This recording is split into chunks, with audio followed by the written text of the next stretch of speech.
Hello, my name is Jayleen Deleon, and today I'll be presenting on food waste in the food service sector, focusing specifically on restaurants.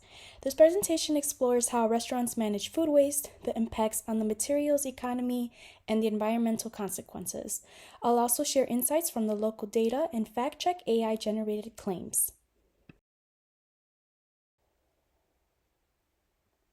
Food waste matters because it represents a huge share of what ends up in landfills, which is about 24% nationwide. This not only wastes food, but also the water, labor, and energy that went into producing it. Improper management contributes to climate change, water scarcity, and biodiversity loss. By rethinking food waste, businesses can improve sustainability while also cutting costs and protecting natural resources.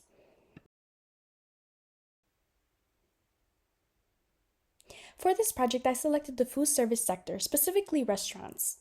Restaurants are a key focus because they generate large amounts of food waste from preparation, spoilage, and plate waste. This sector is also important locally since food service is a big part of Michigan's economy and community life. And just for future reference, I will be using Detroit, Michigan as a local location since that's where I was raised and where I currently live. The top three considerations for restaurant food waste management are landfill dependency, low composting rates, and controlled combustion. Currently, about 72% of restaurant food waste still goes to landfills, which is the least sustainable option.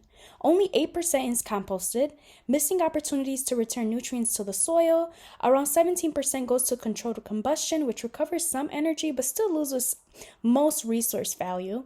These pathways matter because they shape how efficiently or inefficiently we use resources within the materials economy. This diagram shows the two main points where restaurants generate food waste, before food reaches the customer and after. On the left, in the food preparation stage, waste happens whenever ingredients spoil or when too much food is prepared but never served. That's called pre-consumer waste. On the right, in the food service stage, waste happens after food is served, but not eaten. That's post-consumer waste, like leftovers on plates. The arrows also remind us that water is part of the system too, which is added during cooking and removed in cleaning or food preparation. Altogether, this shows that food waste is created at multiple steps, not just when consumers leave food uneaten.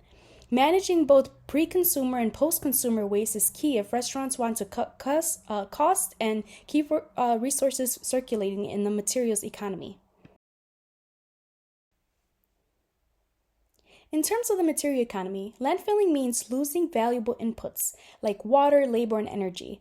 Composting, on the other hand, reinvents nutrients back into the agriculture, supporting new food production. Anaerobic digestion can generate renewable energy, but in the restaurant sector, it also accounts for less than 1%. By choosing more sustainable pathways, businesses can keep materials in use longer and reduce overall waste. The chart on the right-hand side shows how anaerobic digestion works. Different kinds of organic waste like manure, food scraps, wastewater sludge, and other organic byproducts can be fed into a digester. Inside, the material breaks down without oxygen, producing two useful outputs: biogas and digestate. Biogas can then be turned into electricity, heat, renewable energy, gas, or even vehicle fuel. Digestate is the leftover solid material which can be used as fertilizer, animal bedding, or soil products for agriculture. In simpler terms, instead of wasting food or organics in the landfill, anaerobic digestion allows us to turn the waste into new energy and soil products. But for restaurants in Detroit, access to this option is very limited, which is why composting and donations are more practical right now. This image helps us see the potential of digestion if more facilities were available locally. Environmentally, food waste in landfill creates greenhouse gas emissions, especially methane. It also degrades soil and water quality if not managed properly. By missing opportunities like composting or digestion, restaurants lose chances to offset emissions and build soil health. Shifting pathways could reduce these environmental costs significantly.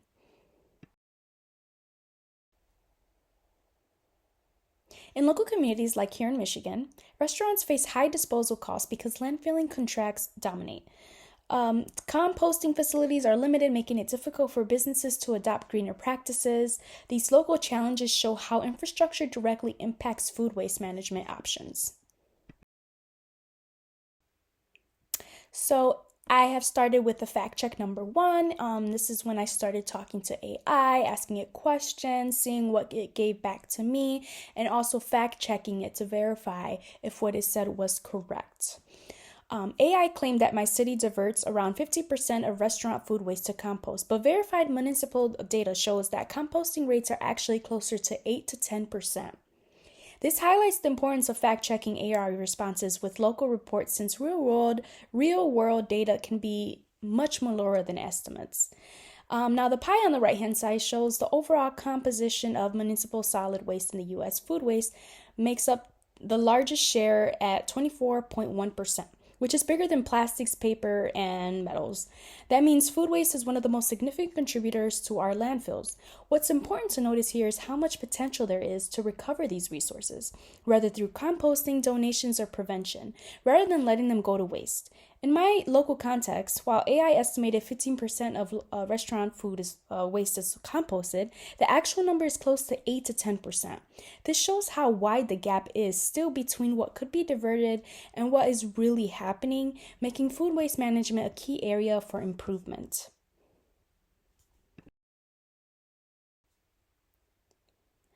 Now, moving on to the next claim with AI and fact checking it. AI correctly stated that composting significantly reduces methane emissions. EPA data confirms this, which is the U.S. Environmental Protection Agency. Since composting prevents organics from decomposing in landfills where they generate methane, this fact supports the argument that composting is not only a resource of pathway, but also a critical climate solution. And to explain, the image located on the top of the screen compares what happens when food waste go to a landfill versus when it is composted. On the left, landfill causes problems like methane emissions, which are a major contributor to climate change. On the right, composting turns food scraps into something useful. Compost reduces greenhouse gas emissions, stores carbon in the soil, and improves soil health. It also makes soil better at holding water, which helps during both floods and droughts. In simpler terms, landfills waste resources and creates pollution, while composting recycles these same materials back into the environment in a way that supports healthier soil, cleaner water, and climate resistance. And now for the third claim with AI and fact checking it to see if they are correct. AI noted that restaurants rarely use anaerobic digestion, and this was confirmed by state level data. Few digestion facilities exist near Detroit, meaning restaurants have almost no access to this option. This limits the role of digestion, which can play locally, despite its potential benefits for renewable energy. The chart on the right-hand side of the screen breaks down how restaurants in Detroit currently manage their food waste. As you can see, the majority, which is about 70%, still goes to landfills. Around 20% is composted and only about 10% is donated. What's missing from the chart is anaerobic digestion, which AI initially mentioned as a possible pathway. However, as state data confirmed, Detroit has very few anaerobic digestion facilities available, so this pathway isn't being used by local restaurants. This is important because this shows that while composting and donations are options, landfill is still the dominant pathway and digestion isn't a realistic one. This highlights both the limitations and opportunities for improving Detroit's restaurant waste management. So now I will be highlighting key claims on food waste management for restaurants.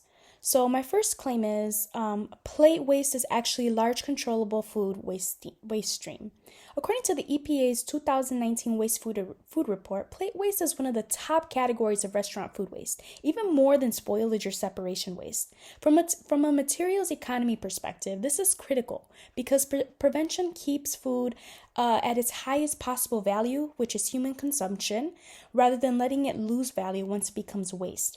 Reducing plate waste means restaurants not only save on purchasing costs upstream, but also avoid unnecessary disposal fees downstream. This makes managing plate waste a direct way for businesses to cut costs while strengthening their sustainability practices.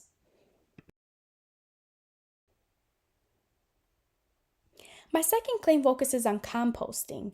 Composting reduces methane emissions compared to landfilling. The EPA's 2023 data shows that when organic materials like food waste end up in landfills, they break down without oxygen, creating methane, which is a greenhouse gas much more potent than carbon dioxide. Composting avoids these anaerobic conditions, which means methane is not produced. From a materials economy standpoint, composting is valuable because it transforms waste into a resource, which is nutrient-rich soil amendments. Instead of being wasted, the material cycles back into agriculture or landscaping, supporting healthier soils and reducing the need for synthetic fertilizers. This approach not only cuts harmful emissions, but also keeps resources in use longer, which makes it both environmentally and economically smarter for restaurants. My third claim is about anaerobic digestion, or AD. While AD is an effective way to capture energy from food waste, its capacity is limited in Michigan, especially near Detroit. Reports from Detroit EGLE, which is the Great Lakes and Energy, in 2023, the city of Detroit in 2016 both highlight that very few facilities are available locally. This means that for restaurants in the area, composting and food donation are much more practical and accessible right now. From a materials economy perspective, the priority should be on prevention, donation, and composting pathways, since those options are available and cost effective.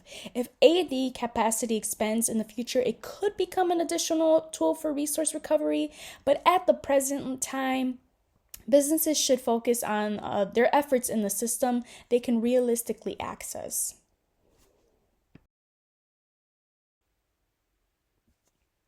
Now I'm connecting day-to-day restaurant operations to the materials economy.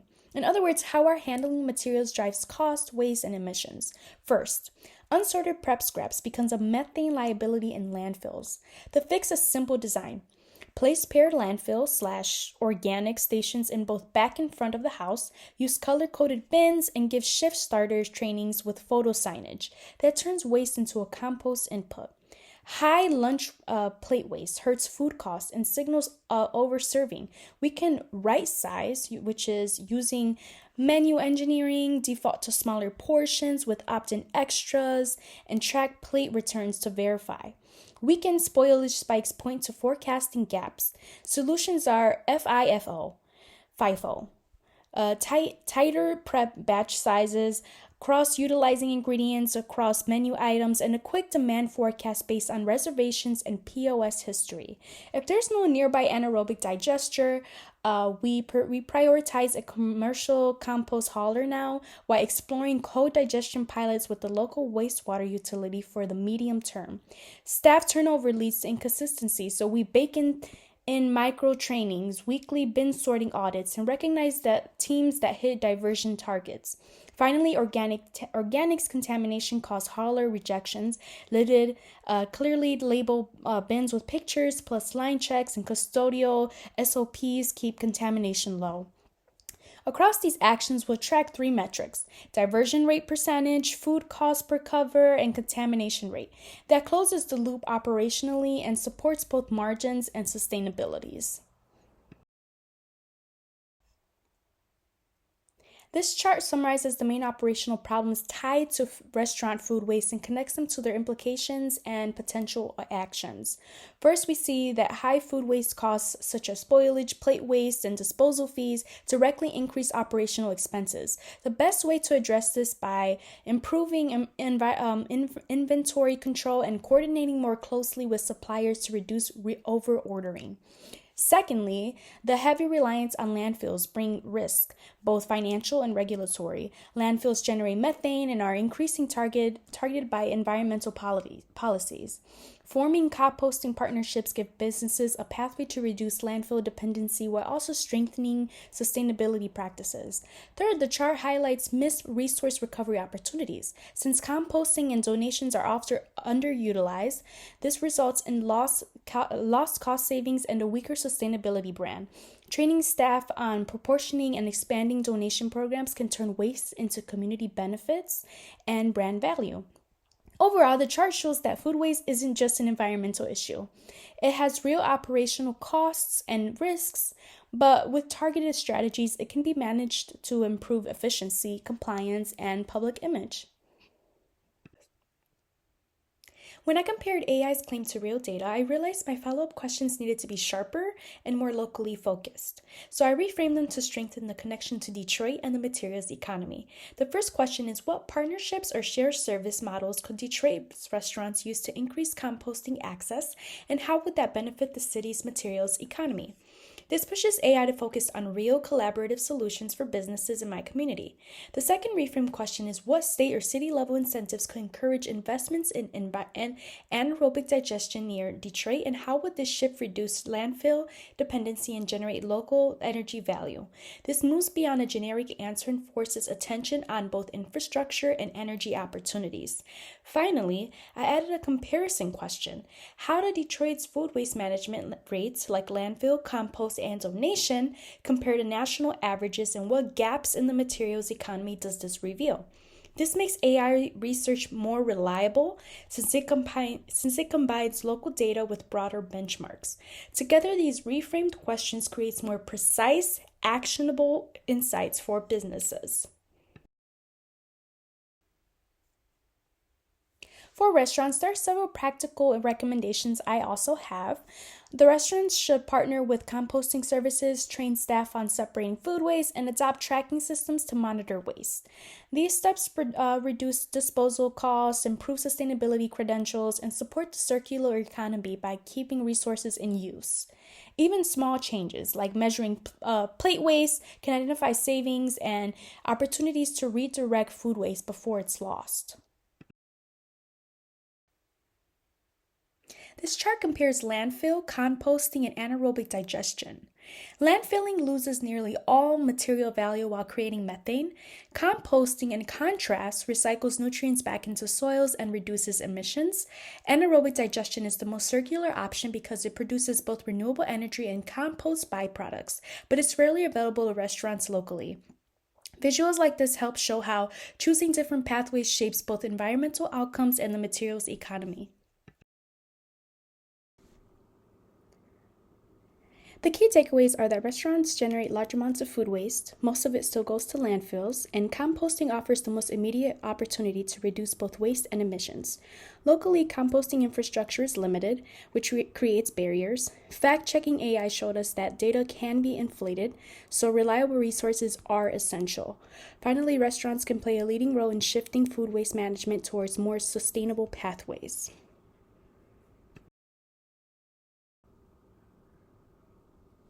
This slide shows the AI interactions I used to build my presentation. I asked three main questions, one about the general challenges of restaurant food waste in Detroit, one about composting, and one about anaerobic digestion. For each, I followed up with a reframing question that connected the answer back to the materials economy. These interactions helped me gather starting information, but I also fact-checked the responses with credible resources to make sure they were accurate.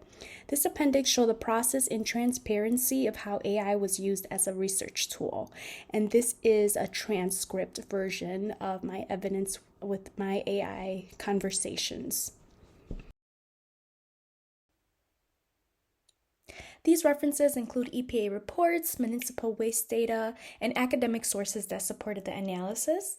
Fact-checking AI against these sources ensured accuracy and highlighted the importance of grounding business decisions in reliable evidence. And that is all for my presentation today. Again, my name is Jayleen Deleon. I am an environmental scientist, and thank you so much for listening and watching my presentation. I hope you learned a lot from what I have to say about restaurants and the food waste that goes with it. I learned a lot myself talking to AI and how to reframe the questions to get more accurate information, and also always backing it up with information to always be correct. Thank you again. I hope you have a great day.